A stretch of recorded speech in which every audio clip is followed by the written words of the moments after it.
Hi hello welcome back to my YouTube channel Pallavi Gowda Kannada vlogs. ಎಲ್ಲ ಹೇಗಿದ್ದೀರಾ? ಚೆನ್ನಾಗಿದ್ದೀರಾ? ನಾನು ಕೂಡ ತುಂಬಾ ಚೆನ್ನಾಗಿದ್ದೀನಿ. ಈ ವ್ಲಾಗ್ನ ಬಂದು ಅಮ್ಮನ ಮನೆಯಿಂದ ಶುರು ಮಾಡಿದ್ದೀನಿ. ಅಮ್ಮನ ಮನೇಲಿ ಒಂದು ದಿವಸ ಹೇಗಿರುತ್ತೆ ನಮ್ಮ ದಿನ ಅಂತ, ಮತ್ತು ನಮ್ಮಮ್ಮ ನನ್ನ ಕೈಲಿ ಎಷ್ಟು ಕೆಲಸ ಮಾಡಿಸುತ್ತೆ, ನಮ್ಮಮ್ಮ ಎಷ್ಟು ಕೆಲಸ ಮಾಡುತ್ತೆ, ನಮ್ಮ ಹಳ್ಳಿ ಹೇಗಿದೆ, ನಮ್ಮ ಜಮೀನು ನಾವು ಏನೆಲ್ಲ ಪೈರು ಮಾಡಿದ್ದೀವಿ ಅದ್ರ ಬಗ್ಗೆ ಈ ವಿಡಿಯೋ ಇರುತ್ತೆ. ವಿಡಿಯೋ ತುಂಬಾ ಚೆನ್ನಾಗಿರುತ್ತೆ. ಕೊನೆವರೆಗೂ ವಿಡಿಯೋನ ನೋಡಿ. ಯಾರಿಗೆಲ್ಲ ಇಷ್ಟ ಆಗುತ್ತೆ ಅವರೆಲ್ಲ ವಿಡಿಯೋಗೊಂದು ಲೈಕ್ ಮಾಡಿ. ನನ್ನ ಚಾನಲ್ ಇಷ್ಟ ಆದರೆ ಪ್ಲೀಸ್ ಚಾನಲ್ನ ಸಬ್ಸ್ಕ್ರೈಬ್ ಮಾಡಿ, ಸಪೋರ್ಟ್ ಮಾಡಿ. ಇಷ್ಟ ಆಗಲಿಲ್ಲ ಅಂದರೂ ಸಬ್ಸ್ಕ್ರೈಬ್ ಮಾಡಿ. ಮುಂದೆ ಒಂದು ದಿವಸ ಖಂಡಿತವಾಗ್ಲೂ ಇಷ್ಟ ಆಗೇ ಆಗ್ತೀನಿ. ಇನ್ನು ಯಾರೆಲ್ಲ ಚಾನಲ್ ಸಬ್ಸ್ಕ್ರೈಬ್ ಮಾಡಿಲ್ಲ ಬೇಗ ಬೇಗ ಸಬ್ಸ್ಕ್ರೈಬ್ ಮಾಡಿ ವಿಡಿಯೋನ ನೋಡಿ. ಬನ್ನಿ, ಆಗಿದ್ರೆ ವಿಡಿಯೋ ಸ್ಟಾರ್ಟ್ ಮಾಡೋಣ. ಇನ್ನು ನಮ್ಮ ಮನೇಲಿ ನಮ್ಮಮ್ಮ ನಮ್ಮಪ್ಪ ಒಂದು 6 ಗಂಟೆ ಹಂಗೆಲ್ಲ ಎದ್ದುಬಿಡ್ತಾರೆ. ಎದ್ದು ಹಸುನ ಕೊಟ್ಟಿಗೆಯಿಂದ ಈಚೆ ಕಟ್ಟಿ ಹಾಲು ಕರೆದು ಹಾಲು ಹಾಕಿ ಕಸ ಎಲ್ಲ ತುಂಬಾಕಿ ಆಮೇಲೆ ಒಂದು ರೌಂಡ್ ಹೊಲ್ದ ಹತ್ರ ಹೋಗಿ ಬರ್ತಾರೆ. ಇನ್ನು ನಮ್ಮಮ್ಮ ಒಂದು ಸ್ವಲ್ಪ ಔಷಧಿ ಹೊಡೆದಿತ್ತು ಗಿಡಗಳಿಗೆ ಅಂತೇಳಿ ಅದನ್ನು ಹೊಡೆಯೋದಕ್ಕೆ ಅಂತ ಹೋಗ್ತಾ ಇದ್ದಾರೆ. ಇದು ಹೂವಿನ ಗಿಡನೇ, ಅದು ಸ್ವಲ್ಪ ಕಳೆ ಬೆಳ್ಕೊಬಿಟ್ಟಿದೆ, ಮಳೆ ಬಂದಿತ್ತಲ್ಲ, ಹಾಗಾಗಿ ಕೆಲಸದವ್ರು ಸಿಗಲಿಲ್ಲ. ಸೊ ಇನ್ನು ಕಳೆ ಕಿತ್ತು ಆಮೇಲೆ ಔಷಧಿ ಸ್ಪ್ರೇ ಮಾಡಬೇಕು ಅಂತ ಅಂದರೆ ಟೈಮ್ ಆಗುತ್ತೆ, 1-2 ಡೇಸ್ ಲೇಟ್ ಆಗುತ್ತೆ. ಅಷ್ಟರಲ್ಲೇ ಹೂವೆಲ್ಲನೂ ಹುಳಗಳು ತಿಂದ್ಬಿಡುತ್ತೆ ಅಂತೇಳಿ ಈ ಥರ ಔಷಧಿ ಹೊಡಿತಿದ್ದಾರೆ. ಇನ್ನು ನಾನು ಅವ್ರು ಔಷಧಿ ಹೊಡಿತಿತ್ತಲ್ಲ ಅಂತೇಳಿ ಕಾಫಿ ಮಾಡಿಕೊಟ್ಟೆ. ಇನ್ನು ಅವರು ಕೂಡ ಕಾಫಿ ಎಲ್ಲ ಕುಡಿದು ಮತ್ತೆ ಇನ್ನೊಂದು ಸ್ವಲ್ಪ 2 ಕ್ಯಾನ್ ಅಷ್ಟು ಔಷಧಿ ಇದೆ, ಅದನ್ನು ಹೊಡಿತೀನಿ ಅಂತ ನಮ್ಮಮ್ಮ ಹೋದರು. ನಮ್ಮಪ್ಪ ಬೇರೆ ಕೆಲಸ ಮಾಡ್ತಾಯಿತ್ತು, ಏನೋ ಕುಂಟೆ ಹೊಡಿತೀನಿ ಅಂತೇಳಿ ಹಸು ಹಿಡ್ಕೊಂಡು ಹೋಗಿದ್ರು. ಇನ್ನು ನಾನು ಪಾತ್ರೆ ತೊಳೆಯೋದು, ಕಸ ಹೊಡೆಯೋದು, ನೀರು ಹಿಡಿಯೋದು, ಸಣ್ಣ ಪುಟ್ಟ ಕೆಲಸನ ನಾನು ಕೂಡ ಮಾಡ್ತಾಯಿದ್ದೆ. ಇನ್ನು ಅವ್ರು ಬರೋದ್ರೊಳಗೆ ಮುಗಿಸೋಣ ಅಂತ. ಇನ್ನು ನಮ್ಮಮ್ಮ ಔಷಧಿ ಎಲ್ಲ ಹೊಡೆದಾದ್ಮೇಲೆ ಕರೆಕ್ಟಾಗಿ 9 ಗಂಟೆ ಆಗಿತ್ತು. ಸಂಘದವ್ರೇನೋ ಕರೆದ್ರು ಅಂತೇಳಿ ಸಂಘ ಕಟ್ಟೋಕೆ ಹೋಯ್ತೈತೆ ನಮ್ಮಮ್ಮ. ನಮ್ಮೂರು ಚಿಕ್ಕದು, ಏನೊಂದು 70-80 ಮನೆ ಇರ್ಬೋದೇನೋ. ಪ್ರತಿದಿನ ಒಂದೊಂದು ಸಂಘ ಅಂತ ಇರುತ್ತೆ, ಅಷ್ಟು ಸಂಘಗಳಿದ್ದಾವೆ ನಮ್ಮೂರಲ್ಲಿ. ಅದನ್ನು ಕಟ್ಬಿಟ್ಟು ಬರ್ತೀನಿ ಅಂತ ಹೇಳಿ ಹೋಯ್ತಾ ಐತೆ ನೋಡಿ. ಅದರಲ್ಲೂ ಅವ್ರ ಫ್ರೆಂಡ್ ಏನೋ ಅಲ್ಲಿಂದ ಕೂಗ್ಬಿಟ್ಟು ಒಂಚೂರು ಕರ್ಬೇವಿನ ಸೊಪ್ಪು ತಗೊಬನ್ನಿ ಅಂದರೆ ಅದನ್ನು ಅವ್ರಿಗೆ ಕೊಟ್ಟು ಆಮೇಲೆ ಸಂಘ ಕಟ್ತೀನಿ ಅಂತ ಹೋಯ್ತೈತೆ. ಇನ್ನು ನಾವು ಇನ್ನು ಬೆಳಗ್ಗೆ ತಿಂಡಿಗೇನೆ ಮುದ್ದೆ ಮಾಡಿದ್ದು, ಚಿಕನ್ ಸಾಂಬಾರು ಇತ್ತು, ಅದಕ್ಕೋಸ್ಕರ ನಮ್ಮಪ್ಪ ಮುದ್ದೆನೇ ಮಾಡು ಅಂತ ಹೇಳಿತ್ತು. ನಮ್ಮ ಅಪ್ಪಂಗೆ ಯಾವ ತಿಂಡಿಗಳು ಇಷ್ಟ ಆಗಲ್ಲ. ಬೇಕಾದ್ರೆ 3 ಟೈಮು ಮುದ್ದೆ ಕೊಟ್ಟರೆ 3 ಟೈಮು ಮುದ್ದೆನೇ ತಿಂತಾರೆ. ಅದು ಬೇಕಾದ್ರೆ ಬಿಸಿದೇ ಬೇಡ, ಹಿಂದಿನ ದಿವಸದಾದ್ರೂ ತಿಂತಾರೆ. ಇನ್ನು ನಾವು ತಿಂಡಿ ಎಲ್ಲ ಮುಗಿಸಿ ನಮ್ಮಮ್ಮ ತಡಿ ಹಸು ಕಟ್ಟಾಕ್ಬತ್ತೀನಿ ಮೇಯ್ತಿರಲಿ ಅಂತ ಹೇಳಿ ಹಸು ಇಟ್ಕೊಂಡು ಹೋಯ್ತವ್ರೆ. ನಮ್ಮ ಅಪ್ಪ 2 ಹಸುನ ಹೊಲ ಉಳೋದಕ್ಕೆ ಅಂತ ಇಟ್ಕೊಂಡು ಹೋಗಿತ್ತು. ಇನ್ನೊಂದು ಹಸು ಇತ್ತಲ್ಲ, ಅದು ಕಟ್ಟು ಬರ್ತೀನಿ ಅಂತ ಹೋಯ್ತಾ ಇತ್ತು. ಏನೋ ಈ ನಮ್ಮ ಕೋಳಿ ಏನಕ್ಕೆ ಹಿಂಗೆ ಒಂಟಿ ಕಾಲಲ್ಲಿ ನಿಂತೈತೆ ಅಂತ ನೋಡಿದ್ರೆ, ಏನೋ ಯೋಗಾಸನ ಮಾಡ್ತೈತೆ ಅಂತ ನೋಡಿದ್ರೆ, ಅದು ಎಲ್ಲೋ ಕೆರೆಯಕ್ಕೆ ಹೋಗಿ ದಾರೆ 2 ಕಾಲಿಗೂ ಸುತ್ತಾಕೊಬಿಟ್ಟು ನಿಂತೈತೆ ಬುಡಿಸ್ಕೊತ. ಸಿಗ್ತಾನೂ ಇಲ್ಲ, ಹಿಡ್ಕೊಂಡೋಗ್ಬಿಟ್ಟು ಬಿಡ್ಸೋಣ ಅಂದರೆ ಸಿಗ್ತಾನೂ ಇಲ್ಲ. ಅದು ಸಹ ಬುಡಿಸ್ಕೊತಿಲ್ಲ, ಒಂಟಿ ಕಾಲಲ್ಲೇ ನಿಂತಿತ್ತು. ಇನ್ನು ನಾವು ಹಸು ಕಟ್ಟಕ್ಕೆ ಹೋಗಿತ್ತಲ್ವ, ಬಾ ಸೊಪ್ಪು ಕಿತ್ಕೊಬರೋಣ. ಮಧ್ಯಾಹ್ನ ಸಾಂಬಾರಿಗೆ ಅಂತ ಸೊಪ್ಪಿನ ಸಾಂಬಾರು ಮಾಡಿ ಇಟ್ಬಿಟ್ರೆ, ಸಾಂಬಾರು ಮಾಡಿಟ್ಟು ಹೊಲ್ದ ಹತ್ರ ಹೋದರೆ ಕೆಲಸಗಳು ಮಾಡೋಕ್ಕೆ, ಮತ್ತು ಅಲ್ಲಿಂದ ಬಂದಬೇಕಾದ್ರೆ ರೈಸು ಏನಾದರೂ ಮಾಡ್ಕೊಬೋದು ಅಂತೇಳಿ ಸೊಪ್ಪು ಕುಯ್ಕೊಬಂದು ಸೊಪ್ಪಿನ ಸಾಂಬಾರು ಮಾಡ್ತೈತೆ ಇಲ್ಲಿ. ಇನ್ನು ಬೆಳಗ್ಗೆ ಎದ್ದು ತಿಂಡಿ ತಿಂದಿದ್ದೋ ಪಾತ್ರೆ ಇದ್ವಲ್ಲ, ಅವನು ತೊಳೆದು ಇಟ್ಟೋಗ್ಬಿಡೋಣ, ಇಲ್ಲ ನಾಯಿಗಳ ಕಾಟ. ಈಚೆ ಏನಾದರೂ ಇಟ್ಟೋಗಿದ್ರೆ ನಾಯಿಗಳು ಎಳ್ಕೊಂಡು ಹೋಯ್ತವೆ ಅಂತೇಳಿ ಅವನು ತೊಳೆದಿಟ್ಟು ಈಗ ಶುರು ಆಗಿದೆ ನೋಡಿ ಇದು ಕೆಲಸ. ಇಷ್ಟವರೆಗೂ ಮಾಡಿದ್ದು ಏನಂದ್ರೆ ಏನೂ ಅಲ್ಲ, ತಿಂಡಿ ಆಗಲಿ ಅಥವಾ ಮನೆ ಕೆಲಸಗಳಲ್ಲಿ ಅದೇನೂ ಕೆಲಸ ಅಲ್ಲ. ಈಗ ಶುರು ಆಗುತ್ತೆ ನಮ್ಮದು ನಿಜವಾದ ಕೆಲಸಗಳು. ಇನ್ನು ಬೆಳಗ್ಗೆನೇ ನಮ್ಮಮ್ಮ ನನ್ನ ತಮ್ಮನ ಕೈಲಿ ಒಂದು 5,000 ರೂಪಾಯಿಂದ ಗೊಬ್ಬರ ತರಿಸಿದ್ದಾರೆ. ಇಷ್ಟು ಗೊಬ್ಬರಕ್ಕೆ ಒಂದು 5,000 ಆಗಿದೆ. ಎಲ್ಲದನ್ನು ಮಿಕ್ಸ್ ಮಾಡ್ತಾ ಇದ್ದಾರೆ ನೀಟಾಗಿ ಸುರ್ಕೊಂಡು ಮನೆ ಹತ್ರನೇ. ಅಲ್ಲಿ ತೋಟದ ಹತ್ರ ಆಗಲ್ಲ, ಮಳೆ ಬೇರೆ ಬರ್ತಾ ಇತ್ತಲ್ಲ, ಮಳೆ ನೆನೆಯುತ್ತೆ ಅಂತ ಹೇಳಿ ಮನೆ ಹತ್ರನೇ ಎಲ್ಲದನ್ನು ನೀಟಾಗಿ ಮಿಕ್ಸ್ ಮಾಡಿಕೊಂಡು ಎಷ್ಟೆಷ್ಟು ಬೇಕೋ ಅಷ್ಟಷ್ಟು ಅರ್ಧ ಚೀಲ ಥರ ಮಾಡಿಕೊಂಡು ಸ್ವಲ್ಪನೇ ಇಟ್ಕೊಳ್ಳೋಣ, ಮಳೆ ಜಾಸ್ತಿ ಬಂದರೆ ನೆಂದೋಗುತ್ತೆ ಅಂತೇಳಿ ಇಲ್ಲೇ ಮಿಕ್ಸ್ ಮಾಡ್ಕೊತಾ ಇದ್ದಾರೆ. ನೀವು ಇಲ್ಲೇನು ನೋಡ್ತಿದ್ದೀರಾ, ಒಂದು 4-5 ಥರದ್ದು ಗೊಬ್ಬರ ಇದೆ ನೋಡಿ. ಆ ಡಬ್ಬ, ಅಷ್ಟು ಡಬ್ಬಕ್ಕೆ 2,000. ಗೊಬ್ಬರಗಳೆಲ್ಲ ತುಂಬ ರೇಟಾಗಿದೆ. ಇಷ್ಟು ಒಂದು 4 ಥರದ್ದು ಗೊಬ್ಬರನ ಮಿಕ್ಸ್ ಮಾಡ್ತಾ ಇದ್ದೀವಿ ಇಲ್ಲಿ. ಇಳುವರಿ ಗೊಬ್ಬರ ಆ ಥರದ್ದೆಲ್ಲ ಇರುತ್ತಲ್ಲ, ಅದನ್ನೆಲ್ಲ ಮಿಕ್ಸ್ ಮಾಡ್ಕೊತಾ ಇದ್ದೀವಿ. ಇಷ್ಟು ಗೊಬ್ಬರಕ್ಕೆ ಒಂದು 5,000 ಆಗಿದೆ. ಇನ್ನು ನನ್ನ ತಮ್ಮ ಇಲ್ಲ, ನಮ್ಮ ಅಪ್ಪನೇನೋ ಕಿಟ್ಲೆ ಮಾಡಿಕೊಂಡು ಮಾತಾಡ್ತಾ ಇದ್ದ. ಒಂದು 2-3 ಸರಿ ಆ ಕಡೆಯಿಂದ ಈ ಕಡೆ, ಈ ಕಡೆಯಿಂದ ಆ ಕಡೆ ನೀಟಾಗಿ ಎಲ್ಲದೂ ಮಿಕ್ಸ್ ಆಗಬೇಕು. ಆ ಥರ ಮಾಡಿಕೊಂಡು ಇಲ್ಲಿಂದನೇ ಒಂದೊಂದು ಅರ್ಧ ಚೀಲ ಮಾಡ್ಕೊಂಡು ಹೋದರೆ ಈಸಿ ಆಗುತ್ತೆ ಅಂತೇಳಿ. ಏನೋ ಇಲ್ಲ ನಮ್ಮಮ್ಮ ನನ್ನ ತಮ್ಮ ಏನಾದರೂ ಮಾತಾಡೋದಾದರೆ ಯಾವ ಥರ ಮಾತಾಡ್ತಾನೆ ಅಂತ ಹೇಳಿ ಆ್ಯಕ್ಟ್ ಮಾಡಿ ತೋರಿಸ್ತಾ ಇತ್ತು.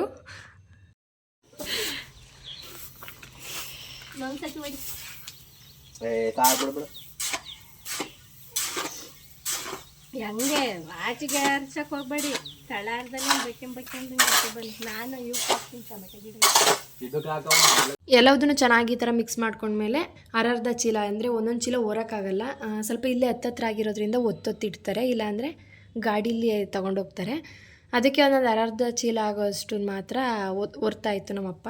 ಇನ್ನೂರು ತುಂಬಿಡ್ತಾಯಿದ್ರು. ಒಂದು 4 ಚೀಲ ಹಂಗೆ ತುಂಬಿಟ್ಕೊಂಡ್ರೆ 4 ಹತ್ರ ಇದೆ ಹೊಲ, ಅಲ್ಲಲ್ಲಲ್ಲಿ ಒಂದೊಂದು ಇಡಬೇಕು ಅಂತೇಳಿ ನಮ್ಮಪ್ಪನೂ ಹೊರ್ತಾಯಿದ್ರು.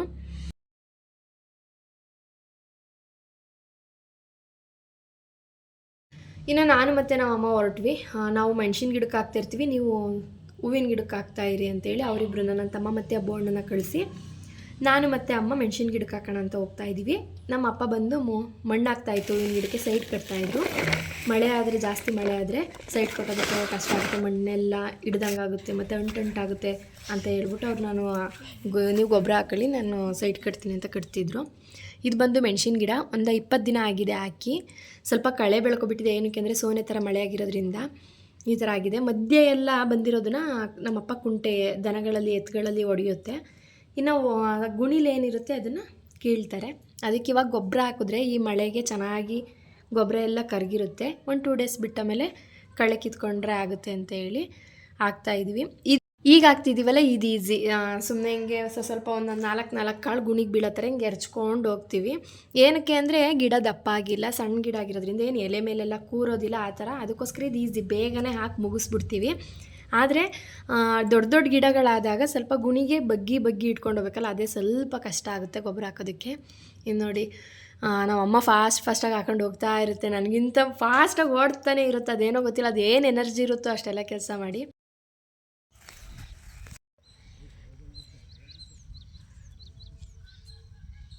ಜಾಸ್ತಿನೂ ಗೊಬ್ಬರ ಹಾಕಬಾರ್ದು, ಸ್ವಲ್ಪ ಒಂದು 4 ಕಾಳು ಥರ ಬೀಳೋ ಥರ ಅಷ್ಟೇ ನೋಡಿ. ಈ ಥರ ಏನಕ್ಕೆ ಅಂದರೆ ಸಣ್ಣ ಗಿಡ ಆಗಿರೋದ್ರಿಂದ ಸುಟ್ಟೋಗ್ಬಿಡುತ್ತೆ ಬೇರು. ಇನ್ನು ನೋಡಿ ಇವಾಗ ಗೊಬ್ಬರ ಹಾಕಿದ್ದೀವಿ. ಒಂದು 5 ದಿನ 6 ದಿನ ಈ ಕಳೆ ಎಲ್ಲ ತೆಗೆದು ಕುಂಟೆ ಎಲ್ಲ ಒಡೆದಾದ್ಮೇಲೆ ಗಿಡ ಎಷ್ಟು ಚೆನ್ನಾಗಿ ಬಂದಿರುತ್ತೆ ಅಂತೇಳಿ. ಇನ್ನು ಮೆಣಸಿನ ಗಿಡಕ್ಕೆಲ್ಲ ಗೊಬ್ಬರ ಹಾಕಿ ಮುಗಿಸಿ ಇವಾಗ ಟೊಮೆಟೊ ಗಿಡಕ್ಕೆ ಹಾಕೋಣ ಅಂತ ಹೋಗ್ತಾಯಿದ್ದೀವಿ.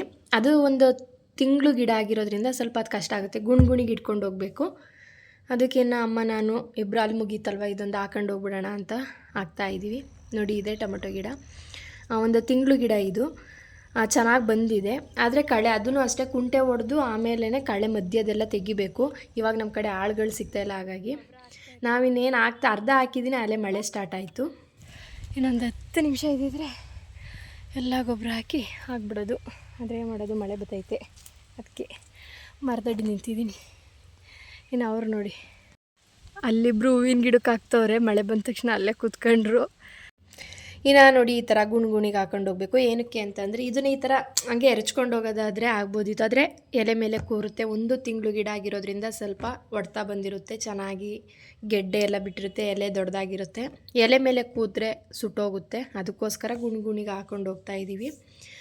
ಚೆನ್ನಾಗಿ ಬಂದಿದೆ. ಈ ಮಳೆ ಟೈಮಲ್ಲಿ ಟೊಮೆಟೊ ಬೆಳೆಯೋದು ತುಂಬ ಕಷ್ಟ. ಏನಕ್ಕೆ ಅಂತಂದರೆ ಮುದ್ರು ಅಥವಾ ಕಾಯಿಲೆಗಳು ಜಾಸ್ತಿ ಬರುತ್ತೆ. ಆದರೂ ಪರವಾಗಿಲ್ಲ, ಚೆನ್ನಾಗಿ ಬಂದಿದೆ. ನೋಡೋಣ ಏನು ರೈಟ್ ಸಿಗುತ್ತೆ ಅಂತ ಹೇಳಿ. ಸೊ ಹಾಕ್ತಾ ಇದ್ದೀವಿ ಗೊಬ್ಬರನ. ಇನ್ನು ನನ್ನ ತಮ್ಮಗೊಂದು ಸೋಂಬೇರಿ ತಗ, ಯಾವಾಗಲೂ ಫೋನ್ ಒಂದಿದ್ರೆ ಸಾಕು.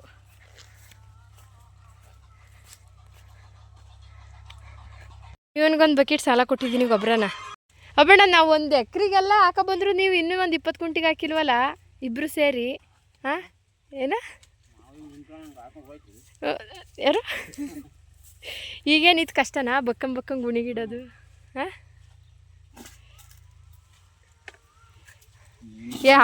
ಈ ನನ್ನ ಮಗ ಎಷ್ಟು ಗುಣಿಗೆ ಹಾಕೇ ಇಲ್ವೋ ಗೊಬ್ಬರವ. ಹ್ಞೂ ಮಲ ಹೊಡ್ದಂಗೆ ಕಣೋ. ಮಣ್ಣು ನಾನೇ ಹಾಕೋಗಲ್ಲ. ಗೊಬ್ಬರ ಹಾಕೊಟ್ರೆ ಅದಕ್ಕೆ 500 ರೂಪಾಯಿ ಇಡಬೇಕು. ಒಬ್ಬಣ್ಣ ಇನ್ನೇನಬ್ಬಣ್ಣ ಹಾಕಿಲ್ವೋ 1 ಎಕರೆ ಗೊಬ್ಬರನ? ಈ ಚಳಿಲಿ ಈಚೆಗೆ ಬತ್ತಿರಲಿಲ್ಲ ನಮ್ಮೂರಲ್ಲಿ, ಕರ್ಕೊಬಂದು ಗೊಬ್ಬರ ಹಾಕಿಸ್ತವ್ರಿ ಇಲ್ಲಿ. ನೋಡಿ ಫ್ರೆಂಡ್ಸ್, ಟೌನಲ್ಲಿ ಇತ್ಕೊಂಡು ಚಳಿ ಆದರೆ ಈಚೆಗೆ ಬತ್ತಿರಲಿಲ್ಲ. 9 ಗಂಟೆಗೆ ಎದ್ದಾಳ್ತಾ ಇದ್ದೆ. ಇನ್ನೂ 10ವರೆಗೆ ಕರ್ಕೊಬಂದ್ಬಿಟ್ಟು ನಮ್ಮಮ್ಮ ಗೊಬ್ಬರ ಹಾಕ್ಸೋದಲ್ದಲ್ಲಿ ಗುಣಿ ಇಂಥದ ಏನು ಗಿಂಟ್ಬೇಕು, ತುದಿ ಬೇರೆಯ ಕುಡಿ ಬೇರೆ ಗಿಂಟ್ಬೇಕಂತೆ. ಕುಡಿ 500 ರೂಪಾಯಿ ಇಡಬೇಕು. ಏನಮ್ಮ, ಎಷ್ಟು ಕೊಡ್ತೀಯಾ? 500 ಅಷ್ಟೇಯಾ? ಒಂದು ಆಳಿಗೆ 500 ಅಷ್ಟೇ. ಇಷ್ಟೊಂದೆಲ್ಲ ಭಂಗ ಮಾಡಿದ್ರು ಛೇ. ಇನ್ನು ಟೊಮೆಟೊ ಗಿಡದ್ದು ಕುಡಿ ಗಿಂಟೋದು ಅಥವಾ ತುದಿನ ಈ ಥರ ಮುರಿಯೋದ್ರಿಂದ ಏನಾಗುತ್ತೆ ಅಂದರೆ ಗಿಡ ತುಂಬ ಉದ್ದ ಬೆಳೆಯೋದಿಲ್ಲ, ಚೆನ್ನಾಗಿ ದಪ್ಪ ಆಗುತ್ತೆ. ಅದು ಗೆಡ್ಡೆಯಿಂದ ಇಕ್ಲಗಳೆಲ್ಲ ಚೆನ್ನಾಗಿ ಬರುತ್ತೆ, ಹೊಸ ಇಕ್ಲಗಳು ಅಥವಾ ಗೆಡ್ಡೆ ದಪ್ಪ ಆಗುತ್ತಾ ಬರುತ್ತೆ. ಈ ಥರ ಮಾಡಲಿಲ್ಲ ಅಂದರೆ ಗಿಡ ಕಡ್ಡಿ ಥರನೇ ಉದ್ದ ಬೆಳೀತಾ ಹೋಗುತ್ತೆ. ಅದಕ್ಕೋಸ್ಕರನೇ ಹಾಕಿ 1 ತಿಂಗಳಾದಮೇಲೆ ಈ ಥರ ಕುಡಿನ ಈ ಥರ ಕಟ್ ಮಾಡ್ತಾರೆ. ಆಗೇನಾಗುತ್ತೆ ಅಂದರೆ ಗೆಡ್ಡೆಯಿಂದ ಗಿಡ ದಪ್ಪ ಆಗುತ್ತೆ ಅಂತೇಳಿ ಅಷ್ಟೇ. ಇಷ್ಟೆಲ್ಲ ಕಟ್ ಮಾಡೋ ಹೊತ್ತಿಗಂತೂ ಸೊಂಟ ಸರಿಯಾಗಿ ನೋವು ಬಂತು. ಗೊಬ್ಬರ ಹಾಕಿದ್ದಷ್ಟು ನೋವು ಕಾಣಲಿಲ್ಲ. ಇದು ಬಕ್ಕೊಂಡು ಫುಲ್ಲು ಅದು ಎಲ್ಲ ಗಿಂಟ್ಕೊಂಡು ಒಂದೊಂದು ಗಿಡದ್ದು ಇದು ಮಾಡಬೇಕಲ್ಲ, ಸಕ್ಕ ಸೊಂಟ ನೋವು ಬಂತು. ಯಾರಿಗೆಲ್ಲ ಮೆಹಂದಿ ಹಾಕಬೇಕು ಅನ್ನೋ ಆಸೆ ಇದೆ ನೋಡಿ, ಅವರು ಬಂಟಮುಟ್ಟಿ ಗಿಡನ ಕುಡಿಗಿಂಟಿ ಎಷ್ಟು ನ್ಯಾಚುರಲಾಗಿ ಮೆಹಂದಿ ಬಂದ್ಬಿಟ್ಟೈತೆ. ಅಂಗಡಿಗೆ ಹೋಗಿ 10 ರೂಪಾಯಿ ಕೊಟ್ಕೊ ಅಂತ ಹಣ್ಣು ಬಿಡಿಸ್ಕೊಂಡ್ರು ಇಷ್ಟು ಚೆನ್ನಾಗಿ ಕಲರ್ ಬರೋಲ್ಲ. ಏನು ಚೆನ್ನಾಗಿ ಕಲರ್ ಬಂದೈತೆ. ಯಾರಿಗೆಲ್ಲ ಮೆಹಂದಿ ಹಾಕೋ ಆಸೆ ಇರುತ್ತೆ ಹೋಗಿ ಹೇಳ್ತೀನಿ, ಟೊಮೆಟೊ ಗಿಡ ಕುಡಿಗಿಂಟಿ ಕಲರ್ ಬರೆಸ್ಕೊಳ್ಳಿ ನೋಡಿ. ಅಯ್ಯೋ ಹೆಂಗಾಗದೆ ಕಾಲಗಳು. ಏನಕ್ಕಷ್ಟು ಕಲರ್ ಬಂದಿತ್ತು ಅಂದರೆ ಗೊಬ್ಬರ ಹಾಕಿದ ಕೈಲೇ ಕುಡಿಗಿಂಟಿದ್ನಲ್ಲ, ಅದಕ್ಕೋಸ್ಕರ ಅಷ್ಟು ಕಲರ್ ಬಂದಿತ್ತು. ಇನ್ನೆಲ್ಲ ಹಾಕಾಯಿತು, ಮನೆಗೆ ಹೋಗ್ತಾ ಇದ್ದು. ಅವರಿಬ್ರದ್ದು ಹಾಕಿ ಇನ್ನೊಂದು ಸ್ವಲ್ಪ ಮನೆಯಿಂದಗಡೆ ಹೂವಿನ ಗಿಡಗಳಿಗೆ ಹಾಕಬೇಕಾಗಿತ್ತು, ಅದನ್ನ ಹಾಕ್ತಿದ್ರು ನೋಡಿ. ಅಲ್ಲೇ ಹಾಕಿ ಮನೆಗೆ ಹೋಗಿದ್ದೀವಿ. ಸಖತ್ ಮಳೆ. ಸೊ ಅಂದರೆ ಆ ಥರ ಮಳೆ ಊದಿದ್ದು ಗೊಬ್ಬರ ಕರ್ಗೋದಕ್ಕೆ ಚೆನ್ನಾಗಿತ್ತು. ಇನ್ನು ಅವರಿಬ್ಬರು ಹಾಕಿದ್ದು ಪಾಪ ಕಷ್ಟ ಇತ್ತು. ಸುಮ್ಮನೆ ಅವ್ರನ್ನ ಕಿಂಡಲ್ ಮಾಡ್ತಿದ್ದೆ. ಏನಕ್ಕೆಂದರೆ ಗಿಡ ದೊಡ್ಡದಾಗಿದೆ, ಹೂವಿನ ಗಿಡ ಗುಣಿಗೇ ಹಾಕಬೇಕು, ಮೇಲೆ ಬಿದ್ದರೆ ಎಲೆ ಎಲ್ಲ ಸುಟ್ಟೋದಂಗೆ ಆಗುತ್ತೆ. ಅದಕ್ಕೆ ಪಾಪ ಆ ಥರ ಹಾಕ್ತಾಯಿದ್ರು. ಸುಮ್ಮನೆ ತಮಾಷೆ ಮಾಡ್ಕೊಂಡು ಬಂದೆ. ಇನ್ನು ಒಂದು 1 ಅವರ್ ರೆಸ್ಟ್ ಮಾಡಿ ಊಟ ಮುಗಿಸ್ಕೊಂಡು ಆ ಮಾವಿನ ಹಣ್ಣು ಇದು ನಮ್ಮರದೇ, ಯಾವುದೇ ಕೆಮಿಕಲ್ ಹಾಕ್ತಾನೆ ಹಣ್ಣಾಗಿರೋವಂಥದ್ದು. ಕಾಯಿ ಕೆಡಿಕೊಬಂದು ಮನೇಲಿ ಇಟ್ಟಿದ್ರು, ಅದು ಹಣ್ಣಾಗಿದ್ದು. ಸೊ ಮಾವಿನ ಹಣ್ಣು ತಿಂದು ಇನ್ನು ನಮ್ಮ ಅಮ್ಮನ ಕೋಳಿಗಳಿಗೆಲ್ಲ ಅವಕ್ಕೆ ನಾವು ಮೇವು ತಿಂದಾದ್ಮೇಲೆ ಅವಕ್ಕೂ ಮೇವು ಹಾಕ್ಬೇಕಲ್ವ. ಸೊ ರಾಗಿ ಹಾಕಿ ಅವಕ್ಕೂ ಮತ್ತೆ ಇನ್ನು ಹೊಲ್ದ ಹತ್ರ ಹೋಗ್ತಾ ಇದ್ದೀವಿ. ನಾವು ಮಲಗಿದ್ವಲ್ಲ, ನಮ್ಮ ಅಪ್ಪ ಕುಂಟೆ ಹೊಡೆಯೋಣ, ಜಾಸ್ತಿ ಮಳೆ ಆದರೆ ಹೊಡೆಯೋಕ್ಕಾಗಲ್ಲ, ಆಮೇಲೆ 4-5 ದಿವಸ ಆಗಿಬಿಡುತ್ತೆ, ಇನ್ನು ಜಾಸ್ತಿ ಕಳೆ ಉದ್ದ ಬೆಳೀತವೆ ಅಂತೇಳಿ ಕುಂಟೆ ತಗೊಂಡೋಗೈತೆ ಹೊಡೆಯೋಕ್ಕೆ. ಅದು ನೋಡಿದ್ರೆ ಅತ್ಯಾವಕ್ಕೋ ಏನೋ ನೆಂದಿತ್ತೇನೋ ಕುಂಟೆ ಇದು ಮುರ್ಕೊಬಿಟ್ಟವೆ ಈಚ್ಗಳು ಸೈಡ್, ಅದು ಹೆಂಗೆ ಉದ್ದ ಕಂಬಿ ಇರುತ್ತಲ್ಲ ಆ ಥರದ್ದು ಮುರ್ಕೊಬಿಟ್ಟಿದ್ದು. ಅದಕ್ಕೆ ಅದನ್ನು ತಂದಿಟ್ಬಿಟ್ಟು ಪಾಪ ಮೊನ್ನೆ ಹಾಕ್ತಿನೋದಾಗಿ ನಾಳೆ ಹೊಡೆದ್ರಾಗುತ್ತೆ. ಅದು ರೆಡಿ ಮಾಡ್ಕೊಳ್ಳೋಕ್ಕೆ 1 ಅವರ್ 2 ಅವರ್ ವೇಸ್ಟ್ ಆಗುತ್ತೆ. ಅದಕ್ಕೋಸ್ಕರನೇ ಮಣ್ಣು ಹಾಕ್ತೀನಿ ಅಂತ ಆಗ್ತಾಯಿತ್ತು. ಆಮೇಲೆ ನಮ್ಮಪ್ಪ ಕಳೆನಾಶಕ ಹೊಡೆಯೋಣ, ಇದನ್ನು ಬೇಕಾದರೆ ನಾಳೆ ಹಾಕೊಂಡ್ರಾಗುತ್ತೆ. ಇನ್ನೊಂದು 2 ದಿವಸ 3 ದಿವಸ ಕಂಟಿನ್ಯೂಸ್ ಆಗಿ ಮಳೆ ಆದರೆ ಆಮೇಲೆ ಕಳೆನಾಶಕ ಹೊಡೆಯೋಕ್ಕಾಗಲ್ಲ. ಕಳೆಗಳೆಲ್ಲ ಮೇಲೆ ಬರುತ್ತೆ, ಕಳೆನಾಶಕ ಹೊಡೆಯೋಕ್ಕಾಗಲ್ಲ. ಗಿಡಗಳಿಗೆ ತಾಗಿದ್ರೆ ಗಿಡಗಳು ಸತ್ತೋಯ್ತವಲ್ಲ, ಅದಕ್ಕೋಸ್ಕರ ಇವತ್ತೇ ಹೊಡೆದು ಬಿಡೋಣ, ನಾಳೆ ಬೇಕಾದರೆ ಮಣ್ಣು ಹಾಕೋಬೋದು. ಮಳೆ ಹಿಡಿದ್ರೂ ಸ್ವಲ್ಪ ಹೆಂಗೋ ಬಗ್ದು ಮಣ್ಣು ಹಾಕ್ಬೋದು, ಆದರೆ ಕಳೆನಾಶಕ ಹೊಡೆಯೋಕ್ಕಾಗಲ್ಲ ಬಾ ಅಂತ ಹೇಳ್ಬಿಟ್ಟು ಕರ್ಕೊಂಡೋಗಿದ್ರು. ಒಂದು 10 ಕ್ಯಾನ್ ಆಗುತ್ತೆ, ಒಂದು 25 ಕುಂಟೆಗೆ ಒಂದು 10 ಕ್ಯಾನಷ್ಟು ಕಳೆನಾಶಕ ಆದರೆ ಸಾಕು ನೋಡಿ. ಎಲ್ಲ ಮಿಕ್ಸ್ ಮಾಡಿ ಇಟ್ಟು ಬಂದಿತ್ತು. ನಾವು ಎದ್ದು ಹೊಲ್ದ ಹತ್ರ ಹೋಗುವಾಗತ್ತಾಗಿ ಹೊಡೆದು ಬಿಡೋಣ, 1 ಅವರ್ ಒಳಗೆಲ್ಲ ಮುಗಿಸ್ತಾರೆ ಇಬ್ಬರು ಸೇರಿದ್ರೆ, ಅದಕ್ಕೋಸ್ಕರ ಹೊಡಿತಾಯಿದ್ರು. ನಮ್ಮಪ್ಪ ರೆಡಿ ಆದರು ನೋಡಿ. ಅಂದರೆ ಕಳೆನಾಶಕ ಅಂದರೆ ಹೂವಿನ ಗಿಡಕ್ಕೆ ತಾಗದಲ್ಲೇ ಇರೋ ಥರ, ಬರೀ ಅಂಗಡಿ ಅಂದರೆ ನೋಡಿ ಆ ಥರ ಫುಲ್ ಕೆಳಾರ್ಧದಲ್ಲೇ ಇಡಬೇಕು ಔಷಧಿನ. ಮೇಲೆ ಒಂಚೂರು ಹಾರಿದ್ರೂ ಗಿಡಗಳಿಗೆ ಒಂಚೂರು ತಾಗಿದ್ರೂ ಗಿಡಗಳು ಸತ್ತೋಗ್ಬಿಡ್ತವೆ. ಸೊ ಕೇರ್ಫುಲ್ಲಾಗಿ ಹೊಡಿಬೇಕು. ಇದು ಹೊಡೆದಾದ್ಮೇಲೆ 1 ಅವರ್ ಚೆನ್ನಾಗಿ ಬಿಸಿಲು ಬಂದುಬಿಟ್ರೆ ಸಾಕು, ಎಲ್ಲ ನೀಟಾಗಿ ಸತ್ತೋಗುತ್ತೆ. ಸಣ್ಣದು ಬರ್ತಾ ಇರುತ್ತಲ್ಲ ಆವಾಗಲೇ ಹೊಡಿಬೇಕು. ದೊಡ್ಡದಾದಾಗ ಏನಾಗುತ್ತೆ ಗಿಡಗಳಿಗೆ ತಾಗ್ಬಿಡುತ್ತೆ. ಅದಕ್ಕೋಸ್ಕರ ಅದನ್ನು ಇಷ್ಟೇ ಕರೆಕ್ಟ್ ಟೈಮಲ್ಲೇ ಮಾಡಬೇಕು. 2 ದಿವಸ 3 ದಿವಸ ಹೆಚ್ಚು ಕಡಿಮೆ ಆದ್ರೂ ಅದು ಹಳೆ ದೊಡ್ಡದಾಗಿದ್ದಾಗ ಹೊಡಿಯೋಕೆ ಹೋದ್ರೆ ಏನಾಗುತ್ತೆ ಗಿಡಗಳಿಗೆ, ಹೂವಿನ ಗಿಡಗಳಿಗೆ ಆರುತ್ತೆ, ಆವಾಗ ಹೂವಿನ ಗಿಡಕ್ಕೆ ಎಫೆಕ್ಟ್ ಆಗುತ್ತೆ. ಅದಕ್ಕೋಸ್ಕರ ಆ ಥರ ಕಿತ್ತು ಒಂದು 4-5 ದಿವಸ ಇನ್ನೇನು ಸಣ್ಣದಾಗಿ ಹುಡ್ತಾ ಇದೆ ಅನ್ನುವಾಗ ನೀಟಾಗಿ ಕೆಳಾರ್ಧದಲ್ಲೇ ಹೊಡಿಬೇಕು ನೋಡಿ. ಇನ್ನು ನಮ್ಮಮ್ಮನೂ ಅಷ್ಟೇ ರೆಡಿ ಆದರು. ಕೊಡಮ್ಮ ಹೊಡಿತೀನಿ ಅಂತಂದೆ, ಬೇಡ ಸಖತ್ತು ಕೈ ನೋವು ಬರುತ್ತೆ ಬೇಡ ಅಂತ ಹೇಳ್ತಾಯಿದ್ರು. ನಮ್ಮಮ್ಮ ನಮ್ಗೆ ಯಾವುದನ್ನೇನು ಕಲಿಸಿಲ್ಲ ಅಂತಲ್ಲ, ಎಲ್ಲದನ್ನು ನಾವು ಮಾಡ್ತೀವಿ. ಆದರೆ ಮದುವೆ ಆದಮೇಲೆ ಸ್ವಲ್ಪ ಥರ ಔಷಧಿ ಎಲ್ಲ ಹೊಡ್ಸೋದಿಲ್ಲ. ಅದಾದಮೇಲೆ ಅಯ್ಯೋ ಬಾಡಿ ಪೇಯ್ನ್ ಬರುತ್ತೆ ಬೇಡ ಸುಮ್ಮನೆ ಆ ಥರ ಅಂತೆಲ್ಲ ಹೇಳಿ ಈ ಥರ ಕೆಲಸ ಮಾಡಿಸೋದಿಲ್ಲ. ಇನ್ನು ಮಾಮೂಲಿ ಎಲ್ಲ ಮಾಡ್ತೀವಿ. ನನಗೆ ಎಲ್ಲದನ್ನು ನಮ್ಮಪ್ಪ ಇಬ್ಬರು ನಮಗೆ ಕಲಿಸ್ಕೊಟ್ಟಿದ್ದಾರೆ.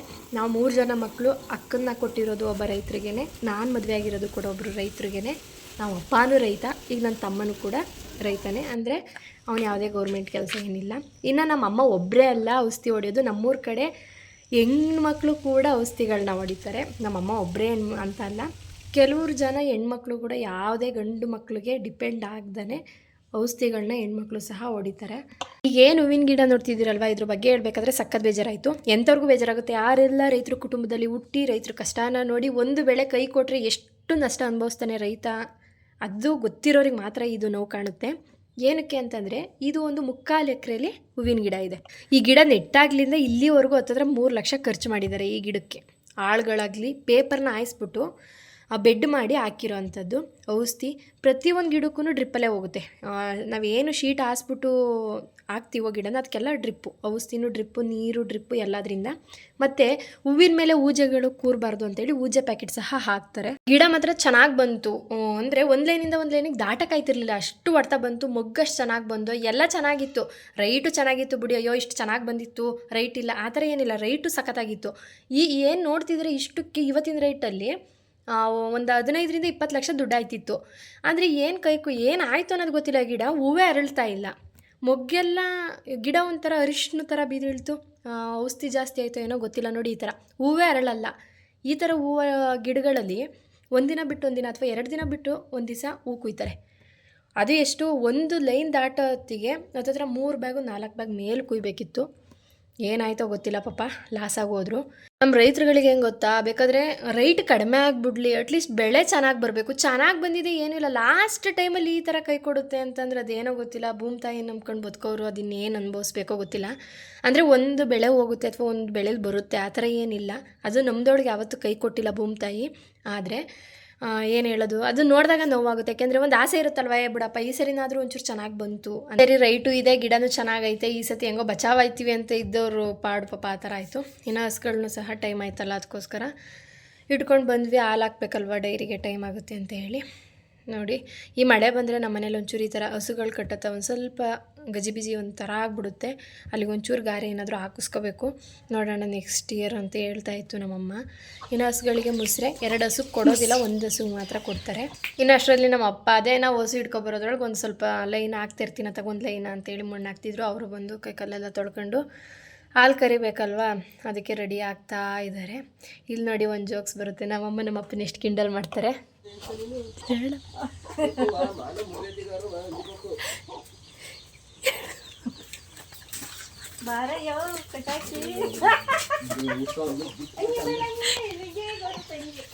ಬೆಳಗ್ಗೆಯಿಂದ ಅಷ್ಟೆಲ್ಲ ಕೆಲಸ ಮಾಡಿದ್ದಾರೆ. ಗೊಬ್ಬರ ಅಂತೆ, ಔಷಧಿ ಅಂತೆ, ಮಣ್ಣು ಹಾಕೋದು, ದನಕ್ಕೆ ಮೇಯಿಸೋದು, ದನ ಕಟ್ಟಾಕೋದು, ಅಲ್ಲೋದ್ರೆ ನೀರು ಬಿಡೋದು, ಮಧ್ಯ ಸಣ್ಣ ಪುಟ್ಟ ಎಲ್ಲ ಕೆಲಸ ಮಾಡಿದ್ರು ಅವ್ರ ಎನರ್ಜಿಗಂತೂ ಕಡಿಮೆ ಇಲ್ಲ. ಒಂಥರ ಖುಷಿ, ಅದೇನೋ ಗೊತ್ತಿಲ್ಲ. ಅಷ್ಟು ಕೆಲಸ ಮಾಡ್ತಾರೆ. ಮತ್ತಿನ್ನು ಅದೇ ಸಂಜೆ ಬೇಜಾರಂತೂ ಮಾಡ್ಕೊಳ್ಳೋದೇ ಇಲ್ಲ. ಅಯ್ಯೋ ಇವತ್ತು ಹಿಂಗೆ ಆಯ್ತಲ್ಲಪ್ಪ, ಇವತ್ತು ಸುಸ್ತಾಯ್ತೈತೆ, ಇವತ್ತು ಇರಬೇಕು, ಆ ಥರ ಏನಿಲ್ಲ. ಅವ್ರಿಗೆ ಕೆಲಸ ಮಾಡೋದ್ರಲ್ಲೇ ಒಂಥರ ಕ್ರೇಜು. ಇನ್ನು ಇಬ್ಬರು ಸೇರಿ ಹಾಲು ಕಟ್ಕೊಂಡ್ರು. ಒಂದೇ ಹಸುದು, ಇನ್ನೂ 2 ಹಸು ಈಗ ಕರಿತಾ ಇಲ್ಲ, ಹಾಲು ನಿಲ್ಲಿಸಿದ್ದಾರೆ.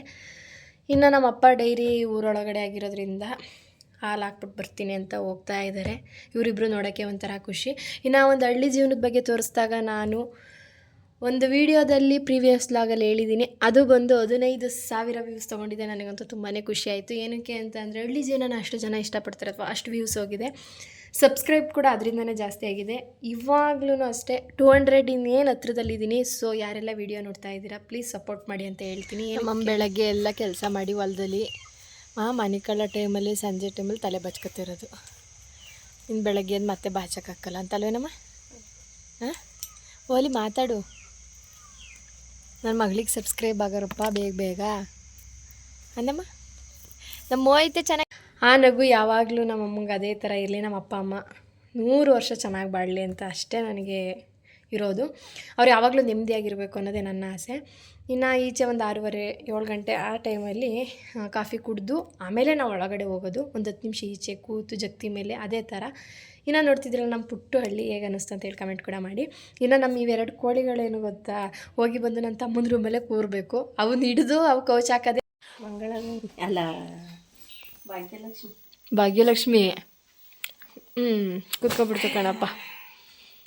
ಈ ವಿಡಿಯೋನ ಇಲ್ಲಿಗೆ ಎಂಡ್ ಮಾಡ್ತಾ ಇದ್ದೀನಿ. ಐ ಹೋಪ್ ಈ ವಿಡಿಯೋ ಎಲ್ಲರಿಗೂ ಇಷ್ಟ ಆಗಿದೆ ಅಂತ. ವಿಡಿಯೋ ಇಷ್ಟ ಆಗಿದ್ದರೆ ಪ್ಲೀಸ್ ವಿಡಿಯೋಗೊಂದು ಲೈಕ್ ಮಾಡಿ. ಹಾಗೆ ಯಾರೆಲ್ಲ ನನ್ನ ಚಾನಲ್ನ ಸಬ್ಸ್ಕ್ರೈಬ್ ಮಾಡ್ಕೊಂಡಿಲ್ಲ ಪ್ಲೀಸ್ ಸಬ್ಸ್ಕ್ರೈಬ್ ಮಾಡ್ಕೊಂಡು ನೋಡಿ. ಇನ್ನೇನು ಹತ್ರದಲ್ಲಿದ್ದೀನಿ 200 ಜನ ಸಬ್ಸ್ಕ್ರೈಬರ್ನ ಕಂಪ್ಲೀಟ್ ಮಾಡೋದಕ್ಕೆ. ಸೊ ನಿಮ್ಮ ಒಂದು ಹೆಲ್ಪ್ ಬೇಕಾಗಿದೆ, ಬೇಗ ಸಬ್ಸ್ಕ್ರೈಬ್ ಮಾಡ್ಕೊಳ್ಳಿ. ಇನ್ನು ನಮ್ಮ ಹಳ್ಳಿ ಹೇಗೆ ಅನ್ನಿಸ್ತು, ಹಳ್ಳಿ ಜೀವನ ಹೇಗೆ ಅನ್ನಿಸ್ತು ಅಂತ ಹೇಳಿ ವಿಡಿಯೋ ಕೆಳಗಡೆ ಕಮೆಂಟ್ ಕೂಡ ಮಾಡಿ. ಇಷ್ಟವರೆಗೂ ನನ್ನ ವಿಡಿಯೋನ ನೋಡಿದ್ದಕ್ಕೆ ನಿಮ್ಮೆಲ್ಲರಿಗೂ ಥ್ಯಾಂಕ್ ಯು ಹೇಳ್ತಾ ಇನ್ನೊಂದು ವಿಡಿಯೋದಲ್ಲಿ ಸಿಗೋಣ. ಅಲ್ಲಿವರೆಗೂ ಟೇಕ್ ಕೇರ್, ಬಾಯ್.